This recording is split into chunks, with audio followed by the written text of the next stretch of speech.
The night had settled over the city like a blanket. Streets grew quieter. Doors closed. Families returned home one by one, seeking rest after a long day. But as each door opened, something unseen watched. Beyond the walls, in a realm the eye cannot see, there are watchers who wait, not with weapons but with patience. They are looking for a single moment, a forgotten word, an open door. Imagine someone walking up to their house, keys in hand. The door creaks open. They step inside without a thought, flick the lights on, set their bag down. They don't know it, but in that moment, the barrier between the visible and the unseen has been left wide open. A guest they never invited slips through quietly, unnoticed. Before we begin, make sure to like this video, share it, and subscribe to our channel so you don't miss these powerful stories rooted in the Quran, authentic narrations, and classical scholarship. And tell us in the comments, where in the world are you watching from? We love seeing people from every corner of the globe join these journeys. The Prophet, peace and blessings be upon him, lifted the curtain on a reality most people never think about. He told us that when a person enters their home and remembers Allah, Satan says to his followers, "There is no lodging for you here tonight." But if the person enters without mentioning the name of Allah, Satan says, "You have found lodging." This narration is recorded in Sahih Muslim. It's a simple moment. A door opens. A phrase is either spoken or forgotten. But in the unseen world, that single phrase determines whether Satan stands outside in frustration or slips inside like a thief invited to stay the night. The phrase is short, just one line, Bismillah. In the name of Allah. The Prophet taught that if you say it when entering your home, the unseen barrier's close. No whispering being can cross. No jinn can claim a corner of your house. But if you forget, the barrier stays down. Satan steps over the threshold as though he owns the place. Picture it. A family comes home together. The father says Bismillah before opening the door. The mother echoes it softly. Even the child repeats it. The unseen watchers waiting outside turn away, unable to enter. Inside, angels fill the home, their presence bringing calm that the family might not even consciously notice. Now imagine the opposite. A man stumbles in late at night, distracted, tired, thinking of work or the news on his phone. He pushes the door open. No mention of Allah crosses his lips. In the unseen, Satan turns to his followers and says, "We have lodging." Whispers creep into corners. Irritations flare over nothing. A home that should have been a fortress becomes open ground. The Prophet didn't describe this to scare us. He described it to empower us. A house can be big or small, beautiful or simple. What matters is whether it's a place where Allah's name is remembered, because that remembrance changes who crosses the doorway. Classical scholars like Imam Nawawi explained that this hadith shows the extraordinary power contained in a few sincere words. It's not about volume or ceremony, it's about presence. Saying Bismillah is like drawing a line across the entrance that no enemy can cross. It's spiritual security, invisible, but stronger than any lock. And yet, how many times do people rush through their doors without thinking? How many nights are spent with unseen guests, sitting quietly in the background, simply because a single phrase was forgotten? The atmosphere of a house that remembers Allah is different. Arguments settle faster. Hearts feel lighter. Even silence carries a calm weight. The atmosphere of a house that forgets is different too. Subtle tension, unexplained anger, restless nights. The Prophet revealed to us that these are not coincidences. There's more happening around us than we see. One narration describes that when a person forgets to mention Allah, both when entering and when eating, Satan not only finds lodging but also says, "You have found a place to sleep and food to eat." It's as if he's been welcomed as a guest. This is his strategy, not breaking down walls with force, but waiting for negligence to leave the door unlocked. This is why the simple act of saying, Bismillah, as you step through your door isn't just a habit. It's a shield, a statement that this home belongs to Allah, not to whispers and shadows. When the door closes behind you, the story doesn't end there. Satan doesn't just want a place to stay. He wants a place at your table. The Prophet, peace and blessings be upon him, revealed that if a person enters their home and does not mention the name of Allah, Satan says, "You have found lodging." And if he does not mention Allah when he eats, Satan says, "You have found lodging and food." This narration is recorded in Sahih Muslim. It paints a picture that most people never consider. Outside the door, Satan waits like a thief, hoping for forgetfulness. Inside the home, he waits at the dinner table, hoping to be invited again. Picture two families. One rushes through the doorway, laughing, talking, but not once remembering Allah. They set the table, food is served. Conversation flows. The smell of fresh bread fills the air. But in the unseen, a guest has already entered. When the first bite is taken without Bismillah, the guest smiles in satisfaction. A place has been made for him. He doesn't need to break down walls or steal food. He's already been invited. Now picture the second family. The father opens the door, saying Bismillah. The mother echoes softly. The children follow. The unseen guest is left outside. When they sit to eat, the father says Bismillah again. Their table might be simple, but their hearts are at peace. Satan watches from beyond the walls, unable to cross the barrier. He has no lodging. He has no food. He turns away empty-handed. This is the Prophet's teaching brought to life. It's not about superstition. It's about spiritual reality. The simple act of remembering Allah at key moments shuts the door to those who thrive on forgetfulness. Classical scholars explain this hadith with remarkable clarity. Imam Nawawi wrote that mentioning Allah's name at the door and before eating acts as a declaration of ownership. It tells the unseen world, this home belongs to Allah. This meal is under His blessing. There is no space for those who oppose Him here. Satan cannot violate that boundary. He respects it not out of choice, but because divine law compels him to. Ibn al-Qayyim explained that Satan's strategy is subtle. He does not knock or announce himself.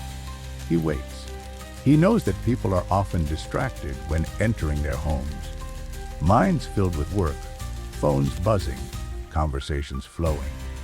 He knows they are often most relaxed at home, least guarded. So he waits for those moments. If the name of Allah is not mentioned, he walks in unnoticed, like a shadow moving with the wind. At the dinner table, his strategy is even more cunning. Food is a time of comfort, family, and joy. But if a person eats without remembering Allah, the Prophet told us that Satan eats with them. Not figuratively. He is literally allowed to partake in the food. The scholars explain this as both a physical and spiritual reality. Physically, he shares in the nourishment spiritually. He brings whispers, arguments, and distractions to the gathering. Think about how many family arguments erupt at the dinner table over small things. How often a warm atmosphere turns sour over trivial comments.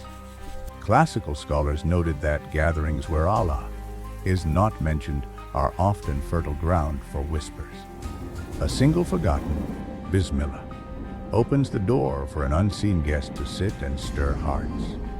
But there's a deeper layer to this. When a person remembers Allah before entering and before eating, they are not just keeping Satan out. They are inviting angels in. Angels love places where Allah's name is remembered. Their presence brings tranquility, clarity, and blessings that the people inside may not even fully realize. Satan and angels do not coexist in the same space. When one enters, the other leaves. The Prophet's guidance was not long or complicated. He didn't teach lengthy prayers or rituals for every action. He taught short, powerful phrases at key moments. Bismillah at the door. Bismillah at the table. These few words are like switches that turn on the light, driving shadows away. Now imagine the two homes side by side on a quiet street at night. Both are lit. Both have families inside. But one house has angels descending through every doorway, filling the air with peace, while Satan stands outside, unable to cross. The other house looks the same from the outside, but inside unseen guests wander freely, whispering, observing, waiting. The difference between the two: a few forgotten words or a few remembered. This teaching is more than just personal habit. It is spiritual protection. It's about claiming your home as a space of remembrance. The Prophet's companions took this seriously. They would say, Bismillah, entering their homes as naturally as breathing. It wasn't a chore. It was a reflex, a way of life. Their homes became fortresses of light, not through wealth or size, but through remembrance. Ibn Hajar al-Asqalani explained that Satan's declaration, "You have found lodging," is not just a casual statement, it's a claim. If Allah's name is not mentioned, he claims the home as temporarily accessible territory. But when Bismillah is spoken, that claim is broken instantly. He has no choice but to retreat. And perhaps the most striking part of this hadith is its simplicity. There is no elaborate ceremony required to keep Satan out. Just one phrase, one moment of awareness. One reminder that this space belongs to the one who created you. Night deepens, streets grow quiet. Behind every closed door, unseen worlds stir. In some homes, tranquility spreads like soft light, filling every room. In others, restlessness lingers in the corners. The difference is not in architecture, wealth, or decoration. It's in something far simpler.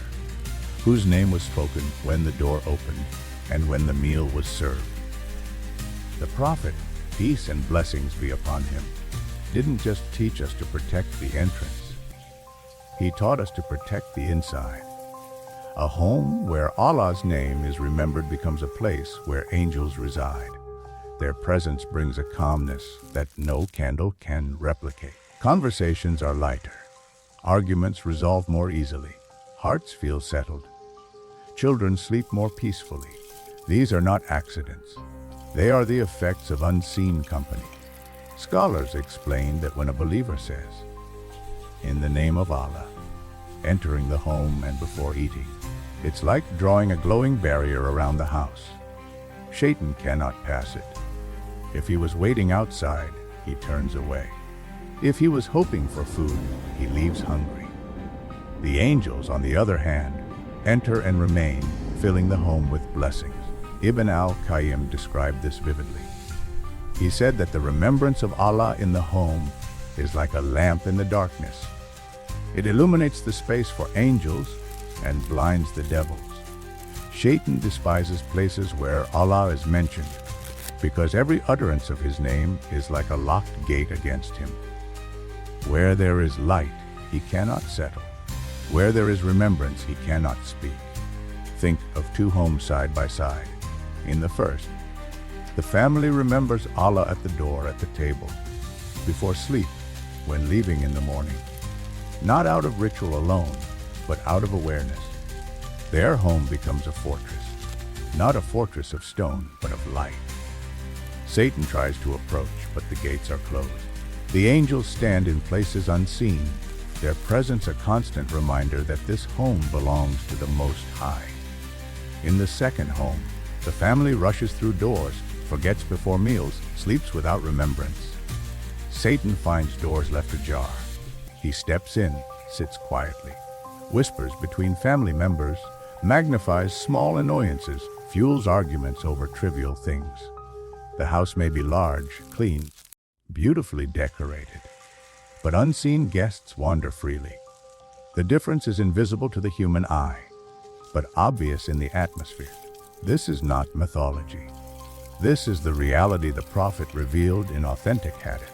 He explained that Satan's power is not in brute force, but in finding unguarded spaces. Saying, "In the name of Allah," is not just a phrase. It is a gatekeeper.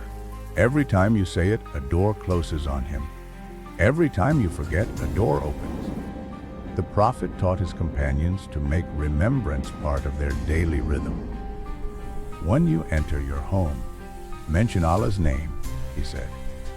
And when you eat, mention his name.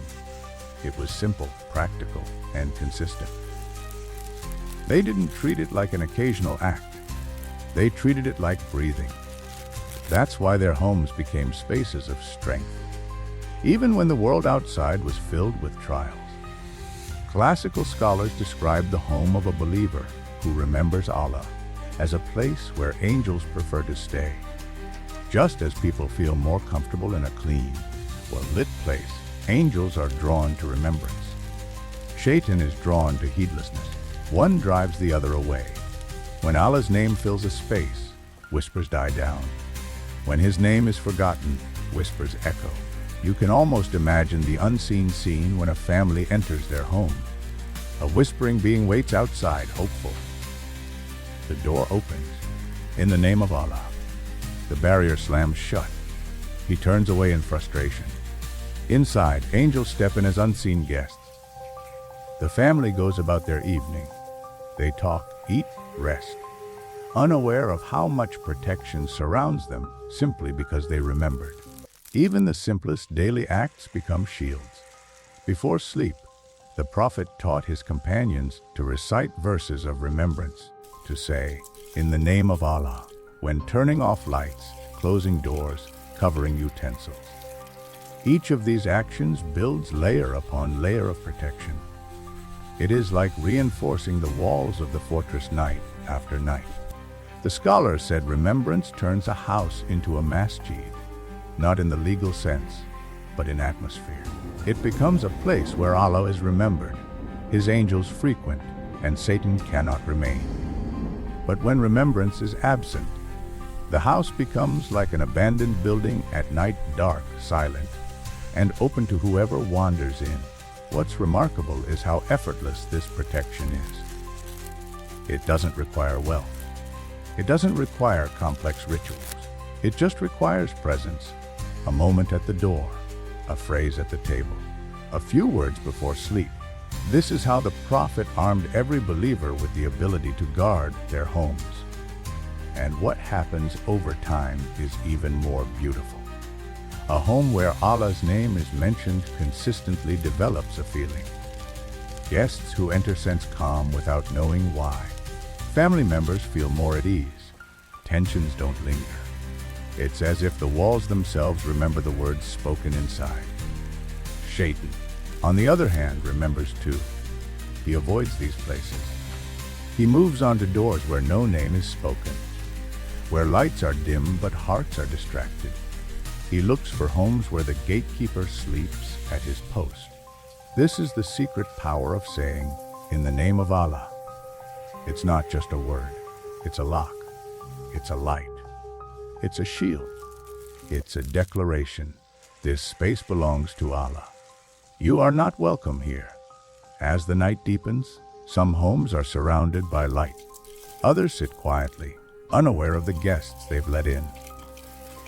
The difference is a few words at the door, a few words at the table, a few moments of remembrance woven into daily life. And just like that, the unseen world shifts. Angels stay, Shayṭān hides. The family sleeps in peace.